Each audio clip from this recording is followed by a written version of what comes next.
Good morning and welcome to Beyond the Headlines new season on CIUT 89.5 FM. I'm your host, Anna Lazaris. This week, we take you beyond the headlines of our daily news, bringing you access to current thought leaders through in-depth interviews. You can join us in the conversation by tweeting at beyond_headlines. That's BYOND_headlines. This week, as talk of municipal politics fills the airways, we invited a few people to come talk to us about municipal challenges, the political context of this election, municipal finance, and process modernization. Our first guest, Matt Elliot from City Hall Watcher, breaks down the major issues of this election and its political context. Next, we hear from Dr Enid Slack about municipal finance before we finally welcome mayoral candidate Chloe Brown to talk about red tape and creating efficient infrastructure. Our first guest, Matt Elliot, is the creator of the City Hall Watcher newsletter. He's also a Toronto-based freelance contributing columnist for The Star, CBC Toronto, Toronto Life, Spacing, National Observer, Signal Toronto, and many others. Well, thank you for coming on today. So to start us off, would you mind telling us a little bit about your background, your experience with City Hall and municipal politics, specifically in Toronto, and then we can go from there. Sounds good. Yeah, I am Matt Elliot. I've been covering City Hall for more than a decade now. Started just as somebody who had a nerdy interest in what was happening and wrote a blog. Over the last number of years, I have been a columnist for the Toronto Star, and I also publish a newsletter called City Hall Watcher. I'm just very fascinated by the ins and outs of how policy is made, and City Hall has been great for that because, unlike the provincial and federal levels, you really get to see how everything comes together, how the sausage gets made, basically. There's not a lot of stuff that happens entirely behind closed doors. So it's been, it's a fascinating place to look at from that perspective, like how does something go from an idea to a policy to a bylaw? So bringing up transparency is perfect. It's a great segue into our first question here. So we can't really talk about mayoral elections without talking about John Tory and our mayor for the past 8 years. So first, how would you assess his track record? And then kind of looking broader at the whole council and their track record, would you say they managed to accomplish a lot of their promises from their respective platforms in the last 4 to 8 years? With John Tory especially, I think it's challenging to nail down what his platform and promises actually were. I think in a lot of ways, if you look at when John Tory was elected in 2014, it was on this promise that he was just going to sort of calm things down. We had Rob Ford before him. It was a very chaotic time at City Hall. I remember in 2014, John Tory actually had a code of conduct pledge where he was like, I'm going to show up to work every day and things like that, really basic stuff. And on that, I think he has succeeded. The temperature was turned down. The sort of really rigid ideological battles we had at City Hall under that term have not really been the case under the 2 terms of John Tory. So that, I would say, is something that he can take credit for as a success. Where John Tory has struggled is with some of the bigger legacy project stuff. So John Tory ran in 2014 with this big transit plan called Smart Track, going to be open by 2021 and have all these stations across the city. And if you look at what Smart Track is now versus what it was then, he hasn't really delivered on that. And over time he's also made similar projects.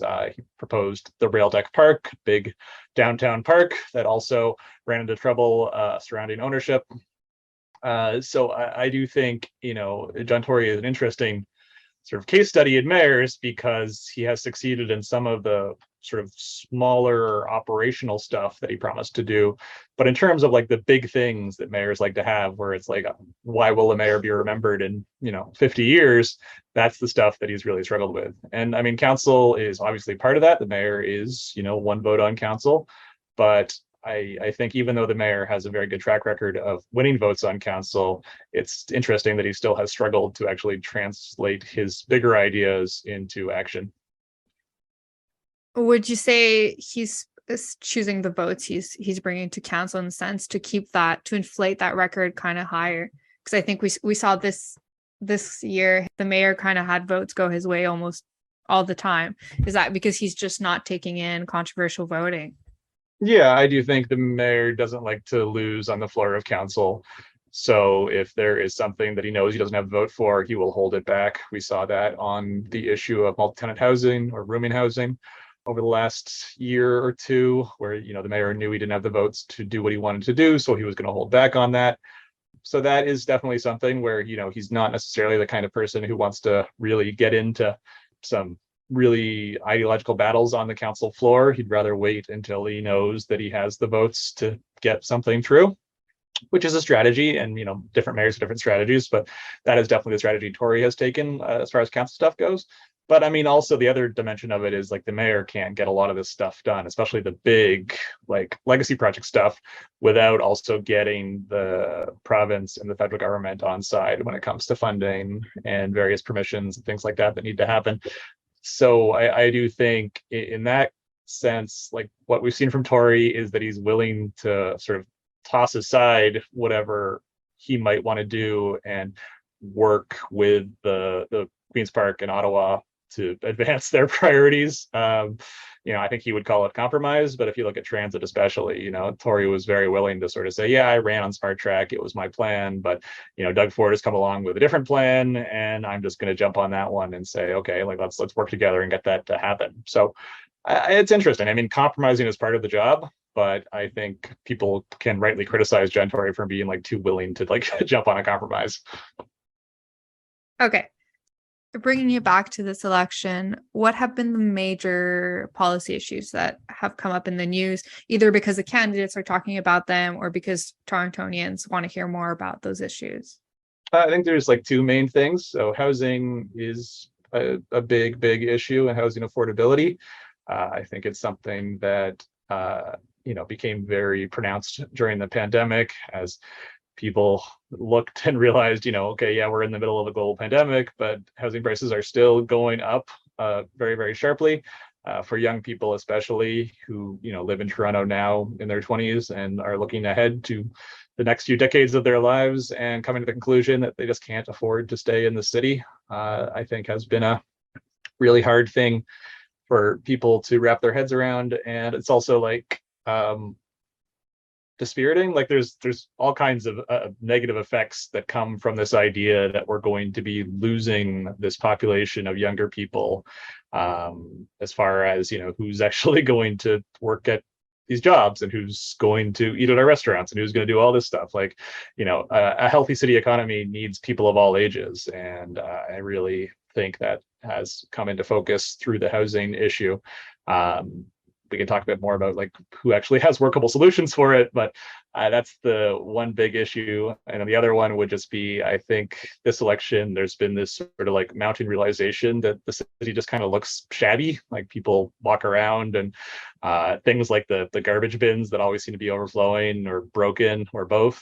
I think kind of an iconic symbol of where we're at right now with the city.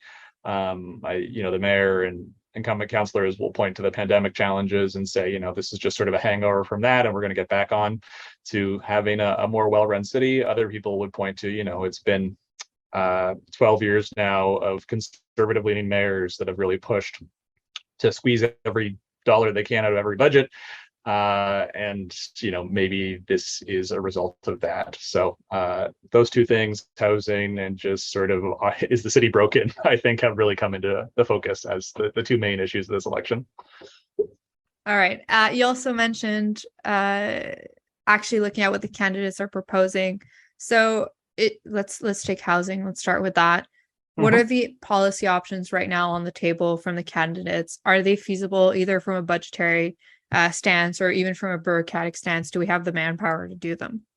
Yeah, I mean, there's not a lot of difference between the two major candidates. If we look at John Tory and look at Gil Penalosa, they are saying a lot of the same things when it comes to making it more permissive to build in the city. So looking at the areas where basically the zoning says you can only build a single family home right now, and saying, okay, maybe we should build like a duplex or a triplex or a multiplex, or even let's go nuts and build a mid-rise apartment building in some of these neighborhoods where technically that's not allowed right now.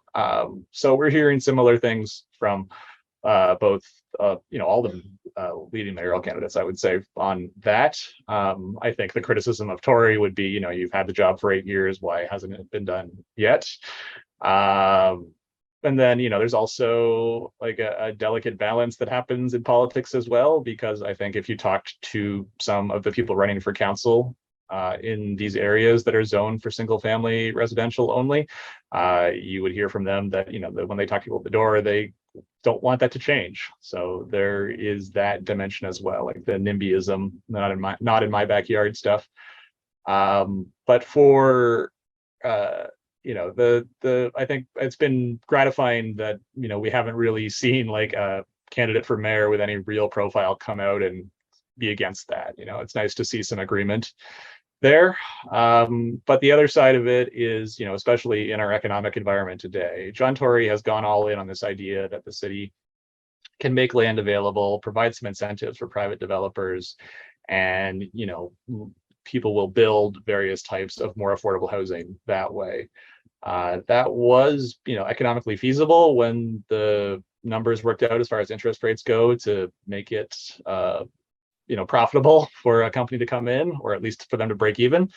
In this new economic reality we're in, I do think we need to start hearing more about like direct funding of affordable housing from governments. So we've heard a little bit about that from some candidates, but I feel like a lot of them are still sort of in this older, pre-inflation mindset of we just need to, change the zoning, allow for some new permissions, and it will all just come to pass. And I'm not convinced that's the case anymore.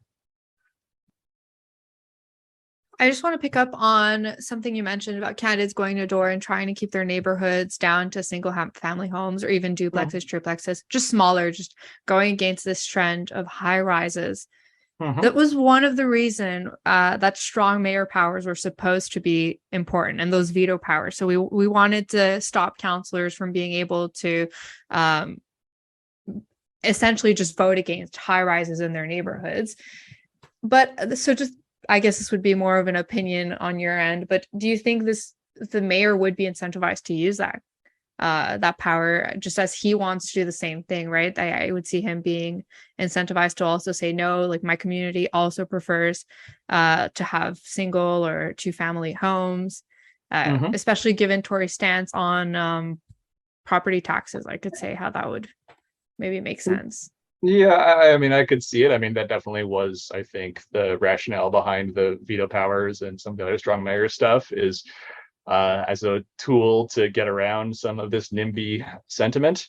But I've been a bit concerned about like this growing idea from some pro-housing circles that we just need like to give governments various tools to like overrule the whim or wishes of other levels of government or people or whatever, because ultimately, like this is a democracy and like politicians need to answer to voters, right? So for John Tory, he could say, okay, in this, in a hypothetical instance, I'm going to use my veto power to overrule the wishes of some councillors and allow for development. All hypothetical, but could happen.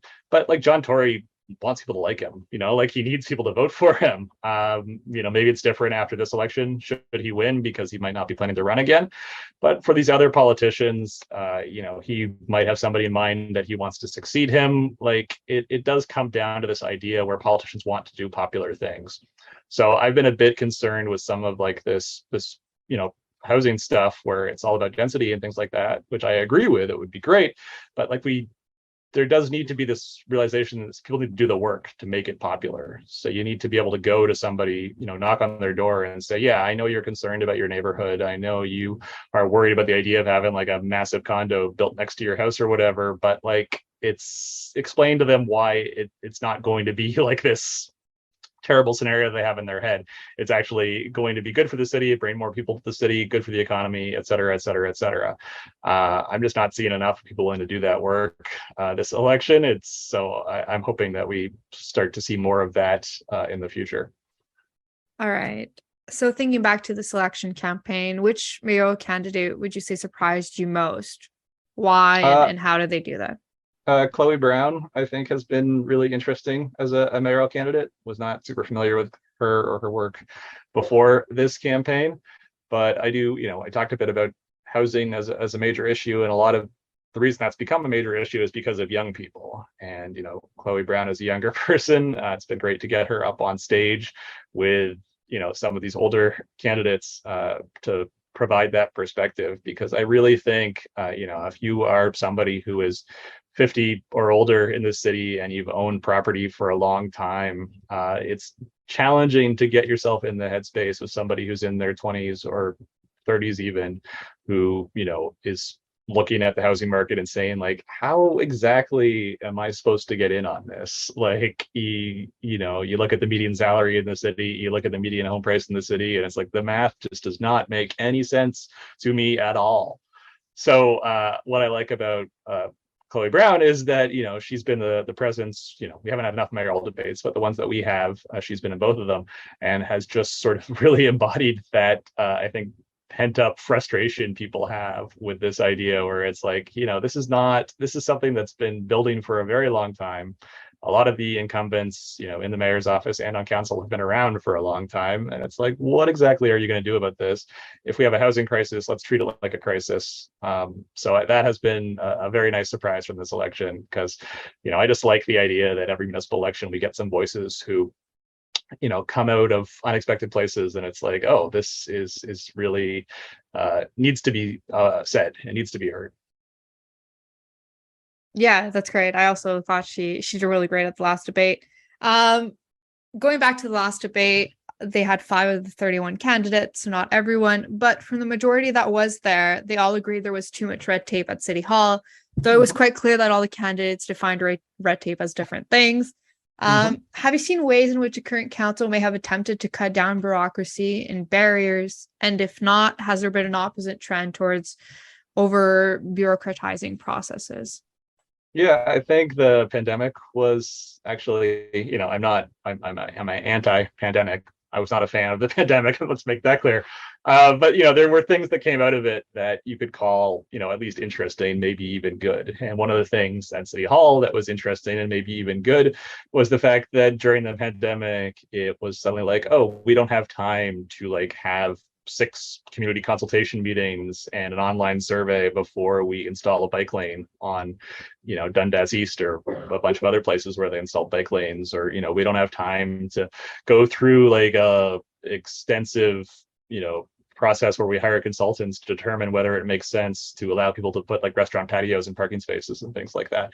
Like, a lot of stuff happened in the pandemic, just incredibly quickly relative to how things normally happen at City Hall.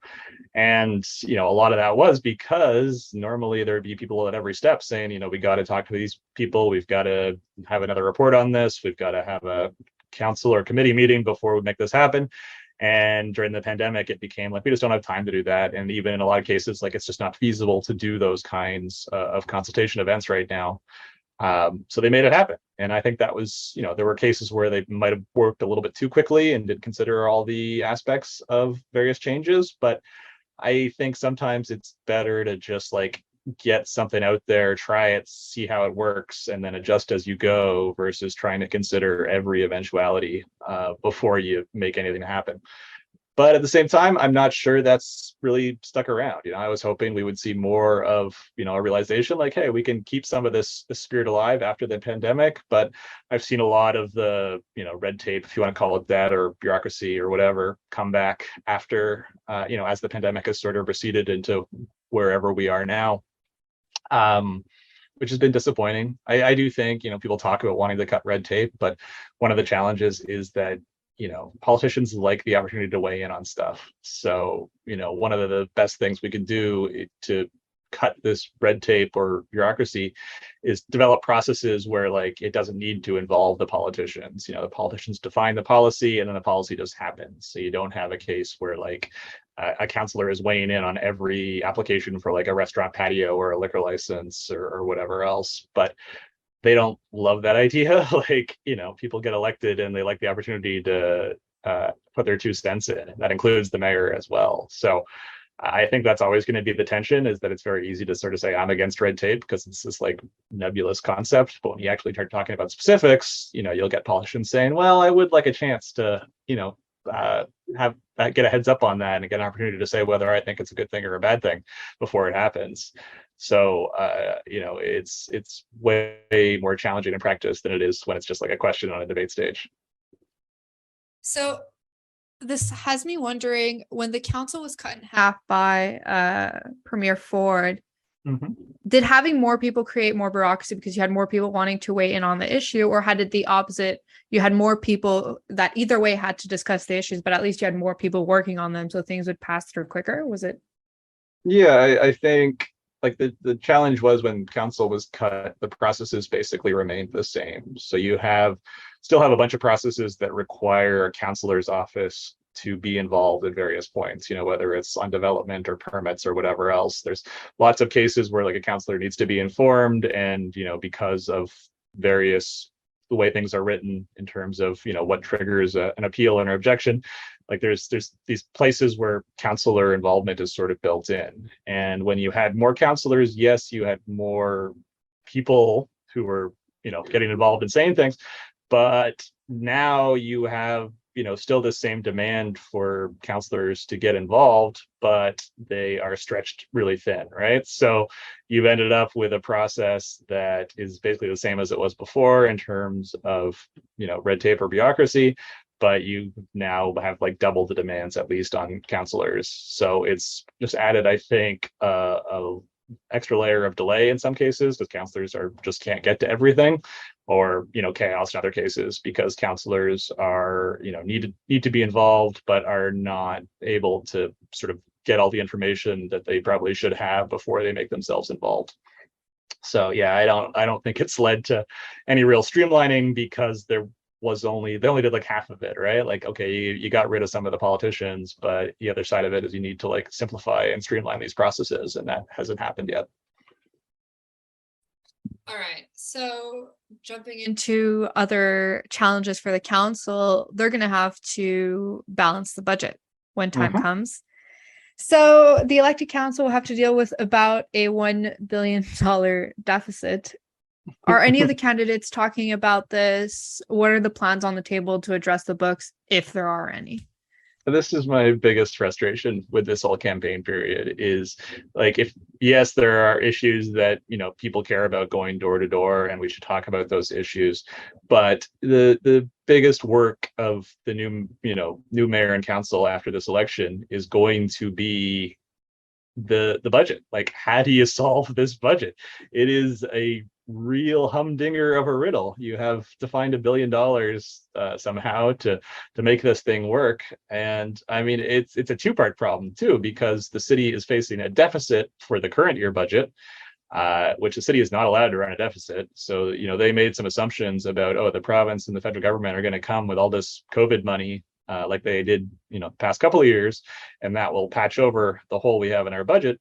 That has not come to fruition yet. Maybe there's a chance that Doug Ford and Justin Trudeau will feel extra festive around Christmas time and say, oh, here's some extra money for you, Toronto, but that's a hell of an assumption to make. And if that doesn't happen, that's unprecedented waters for the city to be swimming in. Like, how do you fix that without running a deficit, which again the city can't do?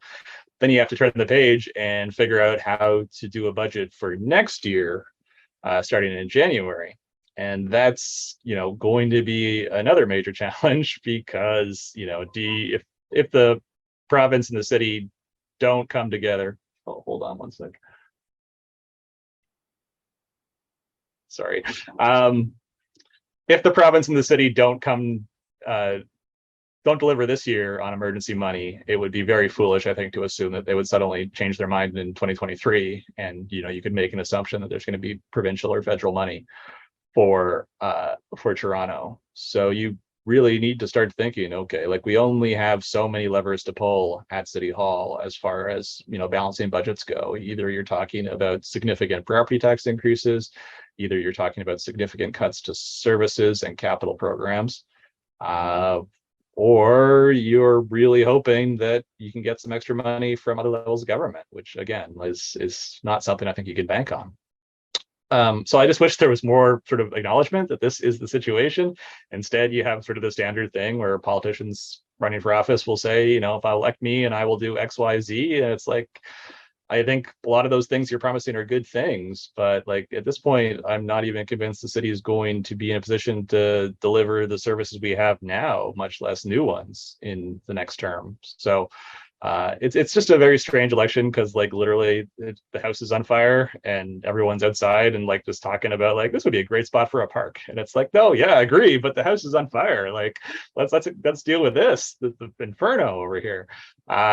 So very strange. I expect after the election we'll suddenly get like a bunch of like, oh wow, I didn't realize how bad it was, which is kind of silly because it's obvious how bad it is. It's just nobody really wants to talk about these things during a campaign. So has this been a trend of historically having these high deficits, or well, at least we know the city can carry deficits, but having these huge gaps right before you have to table your budget? And you talked already about the ways we can address this, but if this is a trend, why haven't councillors kind of picked up on it and tried to be more proactive? It's definitely been a trend in the sense that every budget cycle that I've covered has started with a scary sounding number of at least $100 million, sometimes much more than that, where it's like, oh, our budget is not anywhere close to balanced and we got to figure out how to make it balanced.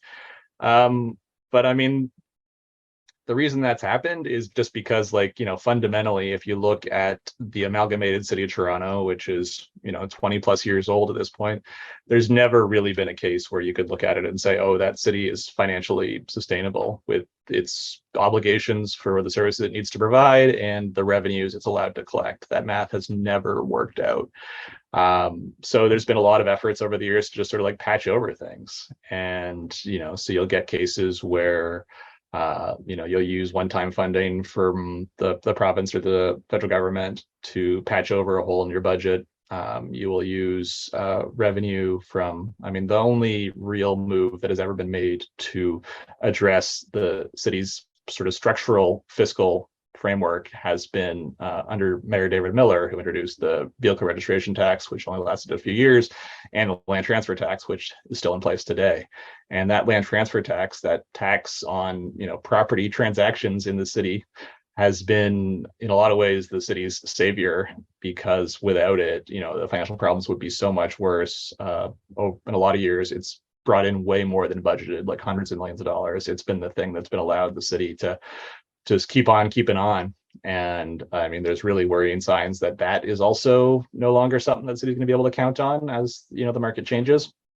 So that's a major red flag as well. But it really does just come down to like there's no real way to solve this riddle. There's been lots of attempts over the year. Rob Ford came in and said, I will solve this problem by finding all these savings across various departments, and looked for some savings and really couldn't find anything substantial. Like, just the reality is that the city does not have enough revenue to provide the services it's supposed to provide, and until somebody really takes that bull by the horns and solves that problem, this is going to be a recurring thing at various levels. So some years it'll be a couple $100 million budget gaps, some years it'll be like we're at right now, where it's like $1 billion. And but I wouldn't expect it to change until something changes. So have you seen either current mayor or candidates talk or do anything to reach out to provinces or federal government to try to put in place more permanent fund transfers to kind of address this issue? Yeah, John Tory has talked a lot about it, and the times I've interviewed him, we've talked about this idea where a lot of the support that the province and federal government provided to Toronto and other cities during the pandemic, would not be if that became a normal thing, that would not be like an outrageous amount for a province or federal government to provide to a city. If you look at other cities in North America and around the world, where cities generally get more support from higher levels of government. So I do think there's a really good case to be made that the city should be getting more predictable annual support from other levels of government, but especially on transit, which Toronto is like unique among big cities around the world for how much of transit is funded by fares and by a municipality, with very little in operating funds coming from anywhere else. So really good case for it.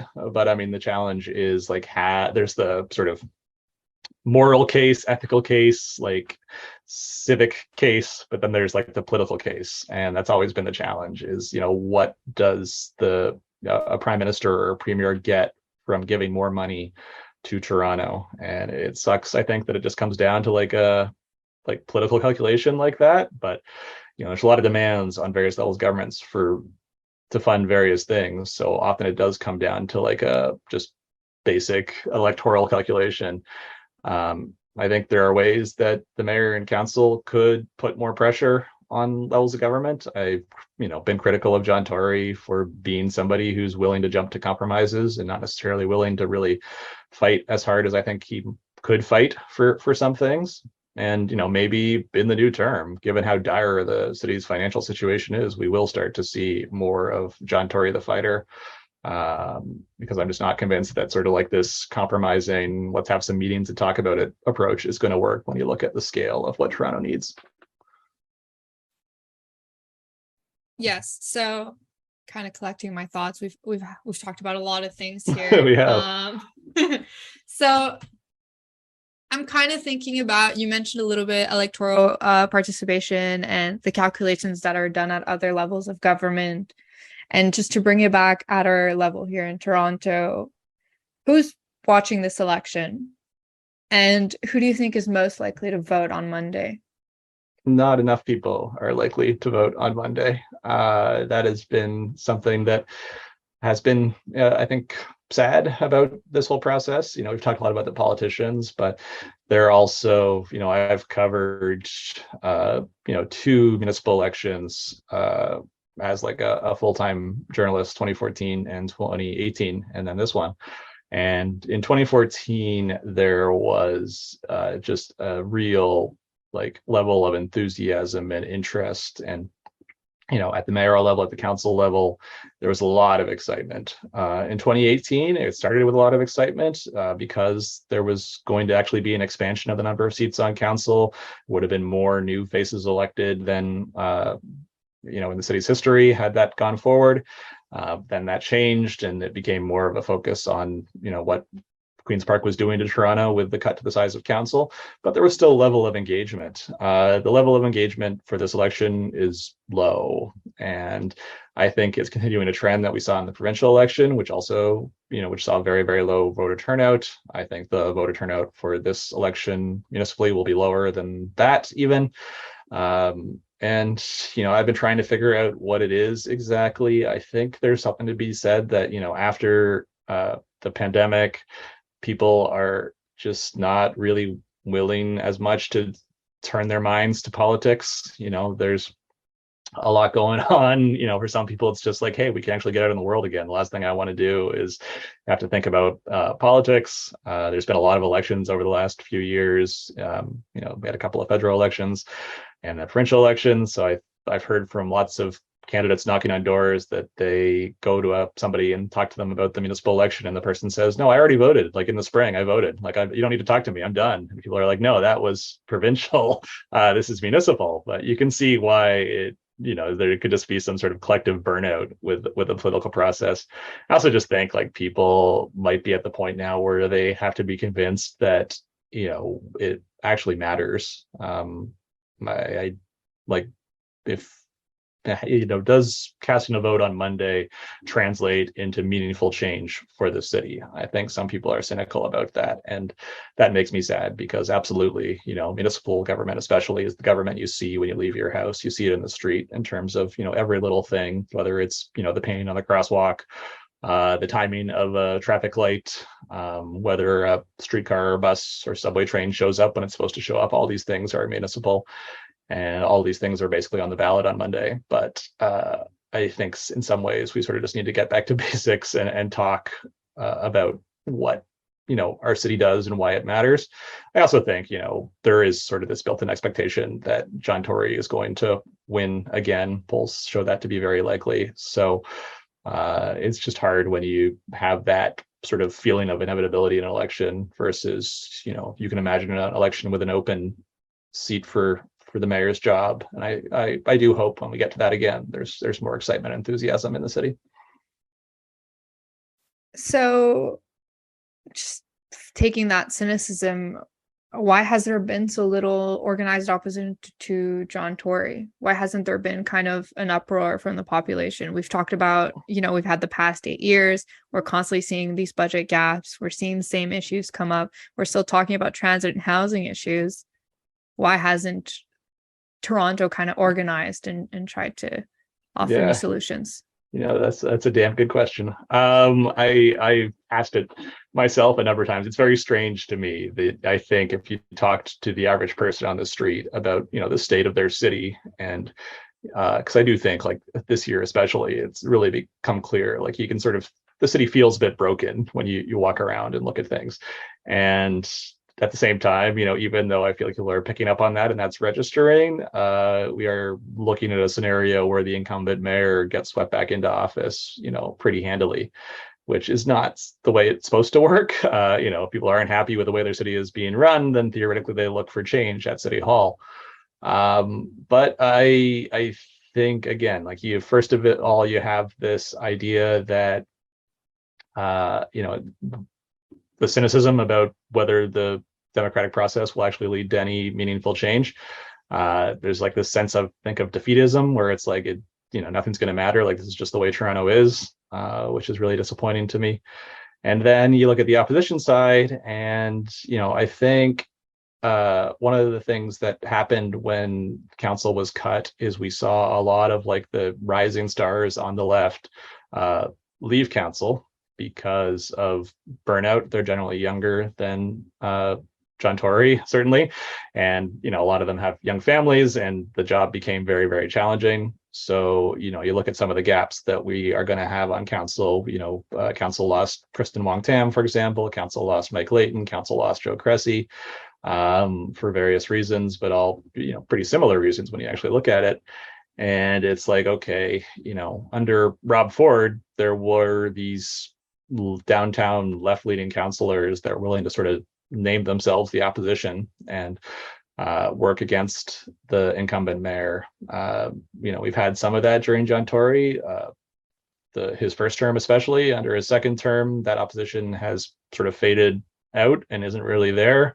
A lot of the people who represent the downtown, or are on the left will be new people elected on Monday.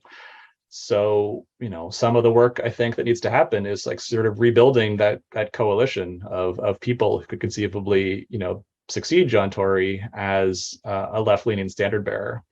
Who that's going to be is definitely to be determined. But they need to find a way to sort of be a city councilor, not burn out, and also think about how they can be an effective opposition. And that is a tall order.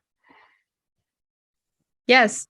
What are some resources you would recommend for listeners who kind of want to start learning about municipal elections, maybe understanding the infrastructure around it, how things work? Oh, can I say myself? Yes, of course. Yeah, no, I mean, I have a newsletter called City Hall Watcher, which has provided all kinds of election resources for this campaign. Everything from looking at who's donated in the past to various candidates, so you can sort of trace the influence money has. I do some work on lobbyists and the influence lobbyists have at City Hall, tracking their movement.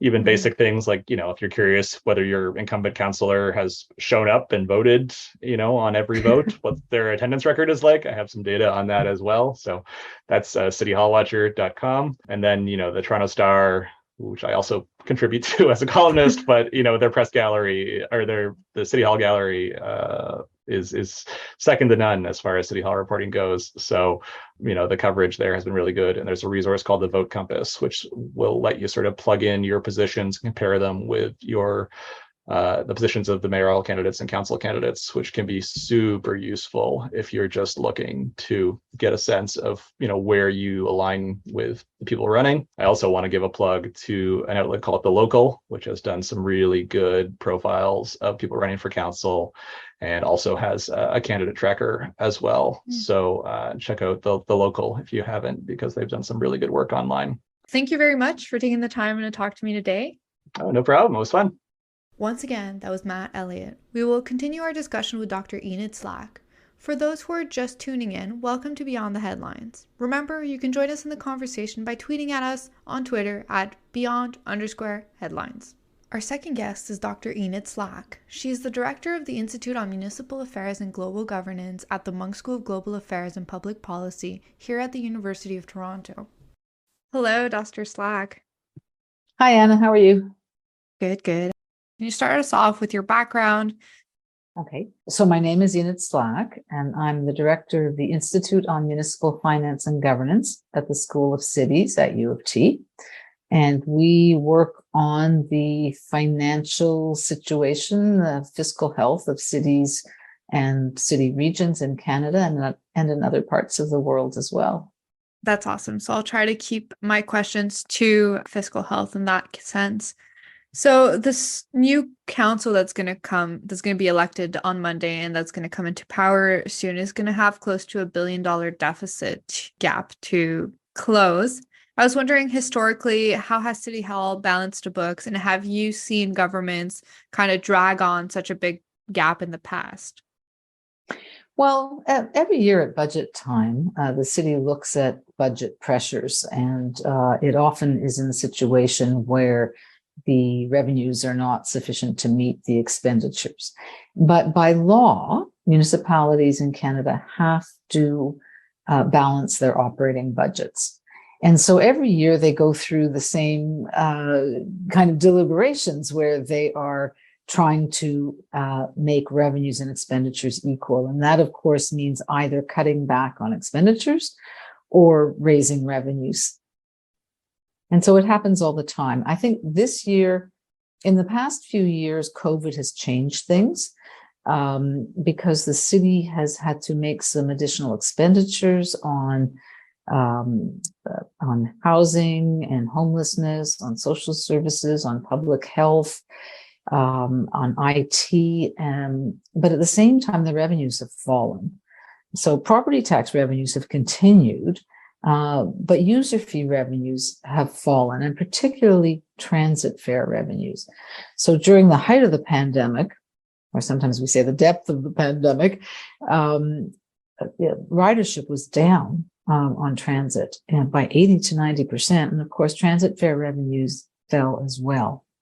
And so it was difficult to balance their budget. There were gaps in the last couple of years. And the federal government and the provincial government came in to fill that gap. But going forward, it's not clear that that money is going to be there. So it's a real challenge now for the city to try to balance their budget. Are there ways in which the city can be proactive in the future, either for raising revenues or, cutting costs? But I'm kind of more interested about raising revenues. What are other places they can go pull additional funds to make sure that there are less of patchings that have to be done at the end of the year? Well, cities are very limited in Canada. The city of Toronto levies a property tax. It levies user fees. It has a land transfer tax. And it receives money from the federal and provincial governments. So it can only work within, the taxes that it has. Now, under the City of Toronto Act, they have some other possibilities. They can levy a vehicle registration tax. And you may recall we had one at one point in Toronto, and then we didn't. There's some other smaller taxes they can raise, but the revenues of these taxes are fairly small. And so I think what we need to think about is whether cities in Canada, cities like Toronto, should have access to other sources of revenue, like, for example, income taxes and sales taxes. So how do we fare when we compare Toronto to other municipalities? Is this a running issue that other municipalities are experiencing to have really large deficits, or have they been able, through their revenue raising schemes, kind of breaking even? Well, cities in Canada, are all under the same, each province has their own legislation, but it's pretty similar across the country.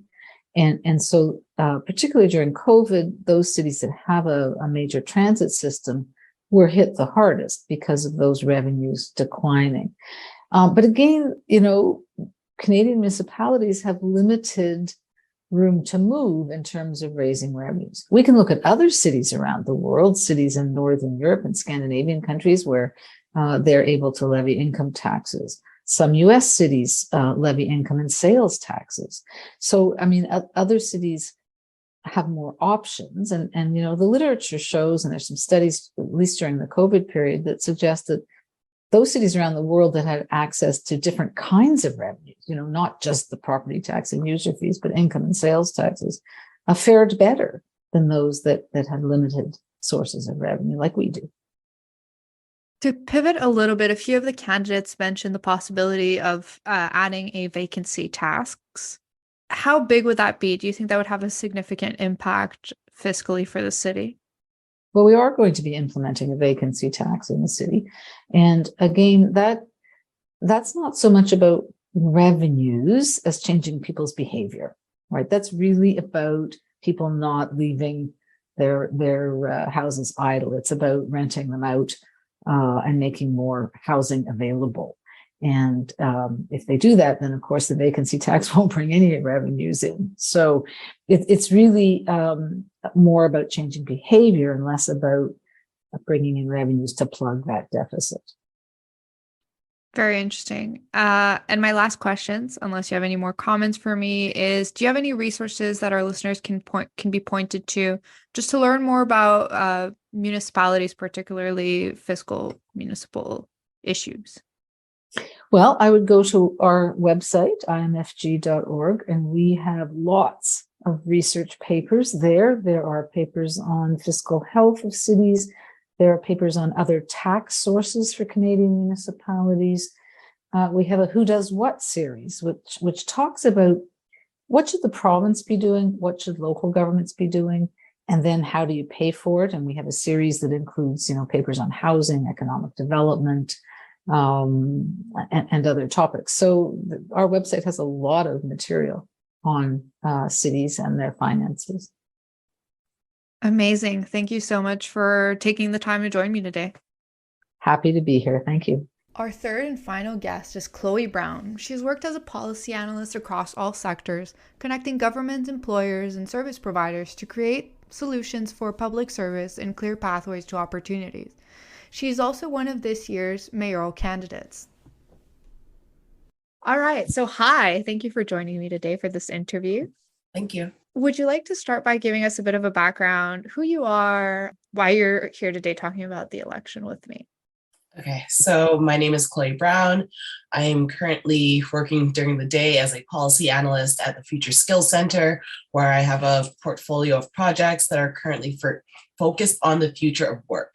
And what that means is digitizing some operations, processes, looking at new ways to do credential recognition, and just supporting a new way of doing things as we look at automation.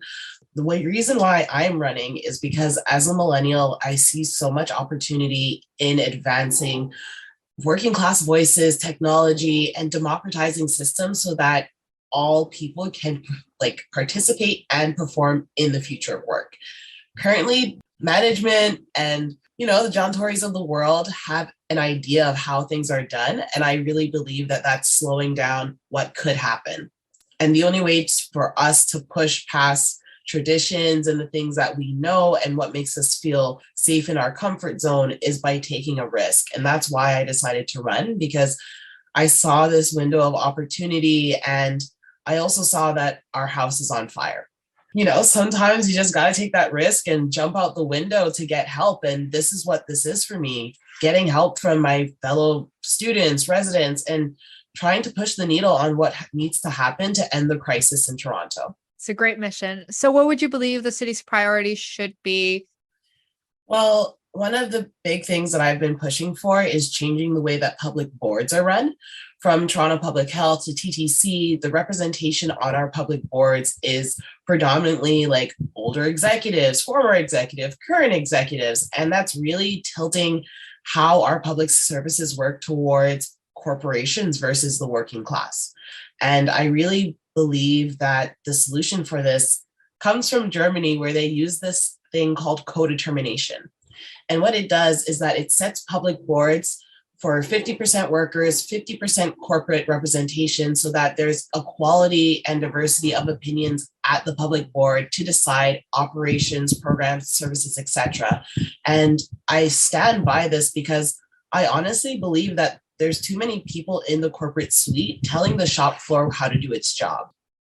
There's some times where that's useful, but now that we've had this explosion of technology, they've become micromanagers. And it's slowing up the process because instead of trusting employees to do their job, they're micromanaging them because they don't trust the technology that they're using. And this is something that it goes beyond policy. It's about updating our current structures so that they reflect the realities of our tools and the environments that we work in. It's about updating, it's about removing, it's also about just putting power back into residents' hands so that they are informing policy. It can't just be me, the mayor, hiring a consultant group to do this. We have civil servants that could be taking surveys, making better use of data to create better services. So yeah, it's not just one thing, it's more like taking everyone back to the table and feeding everyone and having a potluck of sorts. So another major challenge the future mayor and their council will be facing is the huge budget deficit or budget gap that's going to have to be closed.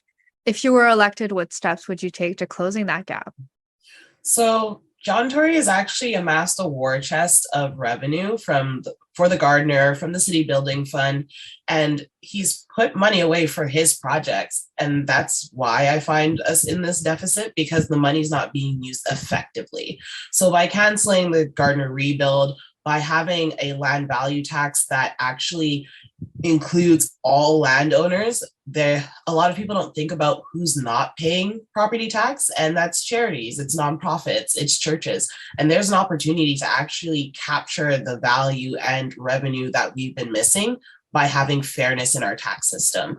So canceling projects, having a land value tax system, also ensuring that parking revenue is going towards road redesign instead of funding other projects is really important to me, because when we think about transit, yes, the TTC runs and it doesn't run the best, but our roads are also not designed for the volume of people and users that are on it.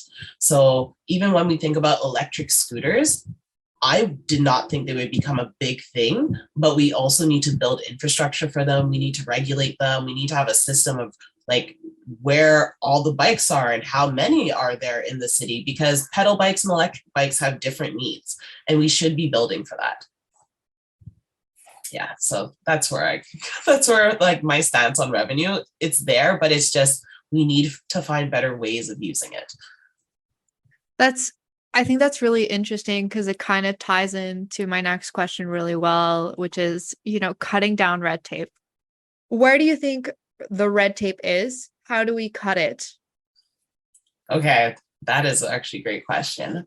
So when it comes to organizational change, one of the things that I would like to do within the first 3 months is just reorganizing the departments, getting rid of John Tory's public appointees, like Create TO. There's so many open doors. He created so many programs to do the job of city planning and the real estate department that already exists, that it's created so much duplication that has resulted in redundancy. And this is where I start talking about red tape, where it's like you have one person that can do the job, but they need to ask 9 people before they can do it. And this is the type of corporate bureaucracy that has come into public services, that has taken money out of investing into communities and put it to Deloitte. So it's about shifting our priorities about who we empower to do small, medium-sized projects in their communities versus hiring a large firm to do all the projects. Because when we think about the fact that Canada is about 97% small and medium-sized enterprises, but when we talk about contracts, they're always going to the bigger contractors. That is red tape in itself as well, because it's like you're underutilizing your talent. You've made such a large project that no one else can get in. So it's about breaking down a lot of the overbuilt departments that John Tory has made to reward his loyalists, for us to get back to actually employing the right people to do their jobs. And I use this example of Tracy Cook, who is now the city manager of infrastructure, even though her background is in policing.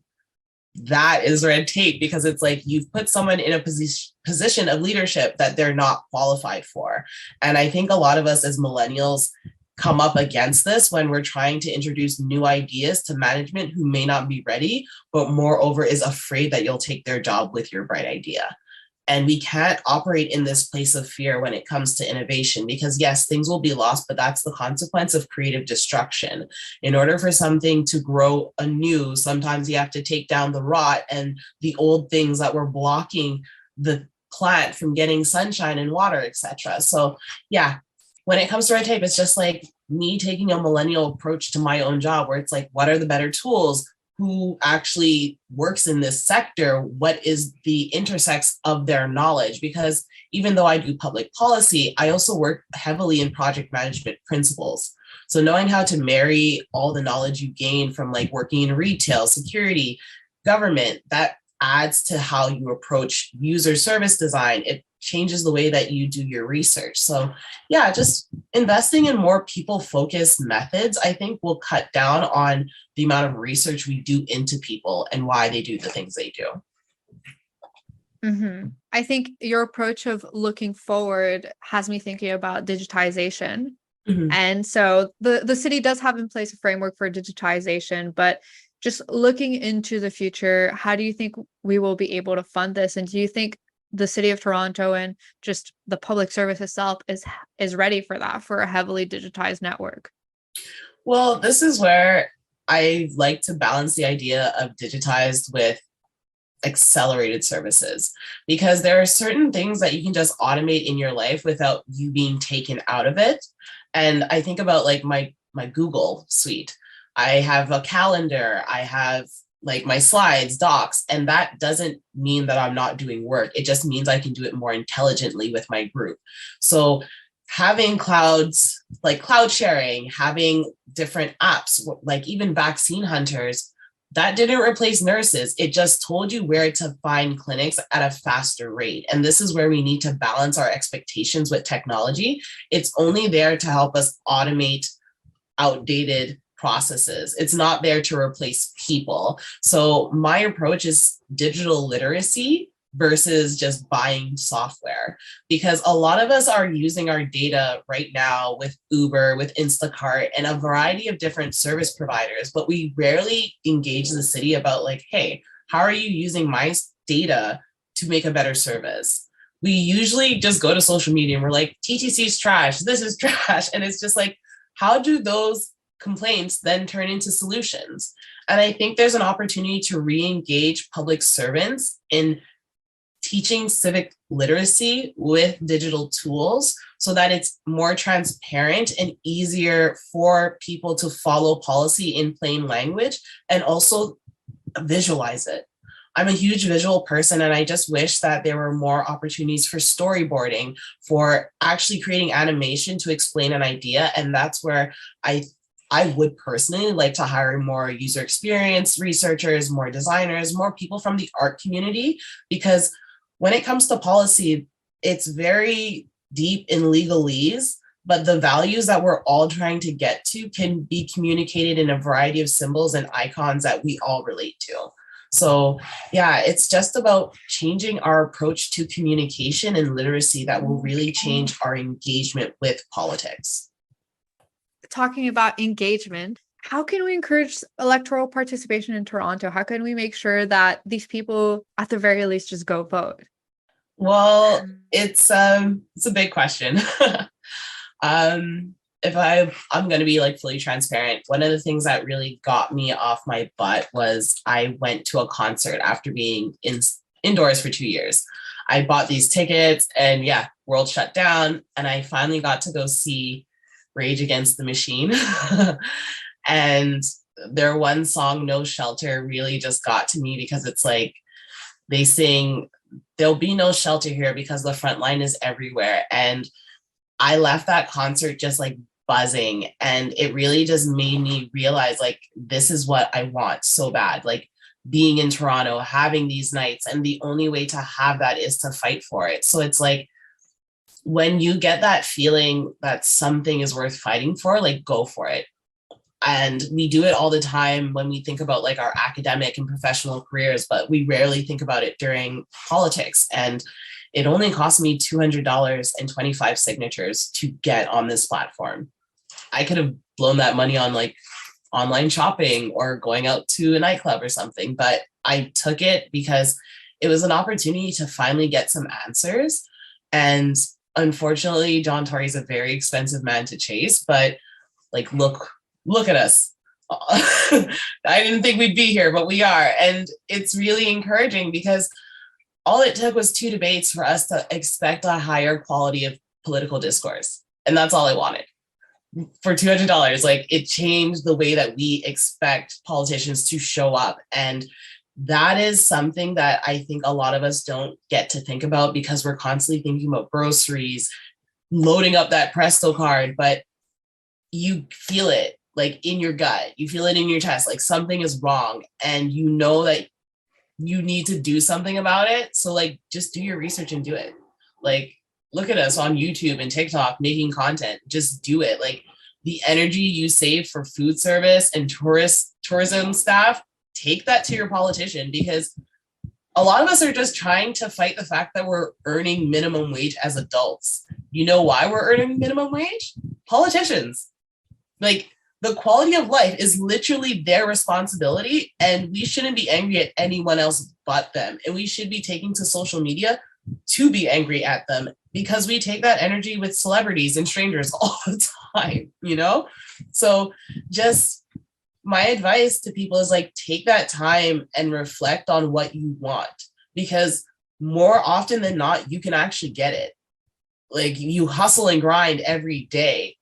Put that pressure on these people that take your tax dollars, because what else are they doing except working for you? You know what I mean? You're their boss. And this is the energy I took into the debate. If I was John Tory's boss and this was the performance review, I would talk to him the same way my boss would talk to me if I underperformed. Like, you need to shape up or ship out, Chloe. So take that energy, use it with the right parties, and you'll get a lot of stuff done, because it's a numbers game for them. The more of us that show up, the more they know that they can't mess around. And we see it in the States where people will show up to politicians' homes. And I'm not suggesting that, but you need to make them take it more seriously, because they could have taken any job in the world, but they decided to take a job that takes from your parents' pensions fund. They decided to take a job that takes from your wages, your rent, and all other things. So it's like, hold them accountable. You hold people that owe you $5 accountable. Hold them even more so, because you deserve better leadership. And yeah, that's all I want to remind people. It's just like, they work for you. Be a better boss. I think that's a great thought to end on for our listeners. And I hope they'll take that to heart and go vote, because every vote counts. Thank you so much for being with us today. Thank you. I hope you have a good one. Cheers. You too. Once again, that was mayoral candidate Chloe Brown. You have been listening to Beyond the Headlines on CIUT 89.5 FM.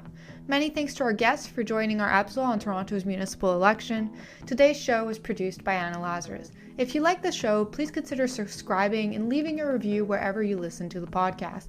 If you missed any parts of the show, be sure to check out our podcast episodes on our website at www.beyondtheheadlines.net, as well as on Spotify, Apple Podcast, or any platform you listen to content on.